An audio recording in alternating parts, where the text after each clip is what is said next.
एक मोठी अपडेट आहे उजनी धरणासंदर्भातली। पुणे जिल्ह्यात सुरू असलेल्या मुसळधार पावसामुळे धरणांमधील पाणीसाठ्यात प्रचंड वाढ झाली आहे। याचा थेट परिणाम उजनी धरणावरती होताना दिसत आहे। उजनी धरणाच्या पाणलोट क्षेत्रातून पाण्याची आवक मोठ्या प्रमाणावर वाढलेली आहे।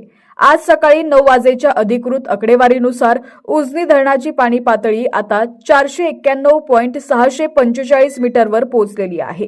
धरणाचा एकूण म्हणजेच ग्रॉस साठा तब्बल 68.7 टीएमसी झालेला आहे, तर उजनीचा उपयुक्त साठा आता 4.42 टीएमसीवर पोहोचलेला असून धरणाची टक्केवारी 8.24% झालेली आहे।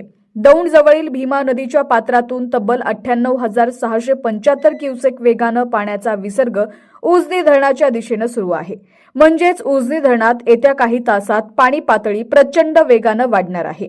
तर दुसरीकडे पुणे शहराला पाणी पुरवठा करणाऱ्या खडकवासला धरणातून मुठा नदीपात्रात पाण्याचा विसर्ग कमालीचा वाढवण्यात आलाय। धरण क्षेत्रात सुरू असलेल्या अतिवृष्टीमुळे आज पहाटे 5:30 वाजल्यापासून 27,203 क्युसेक वेगानं नदीपात्रात पाणी सोडलं जातंय। आधीचा विसर्ग 22,880 क्युसेक होता, आता त्यात मोठी वाढ करण्यात आली आहे। तसंच कासारसाई धरण 99% भरलेलं असून खबरदारीचा उपाय म्हणून आज पहाटे 5:15 वाजेपासून धरणाचे वक्रद्वार उघडून कासारसाई नालापात्रात 4,495 क्युसेक वेगानं विसर्ग सुरू करण्यात आलेला आहे।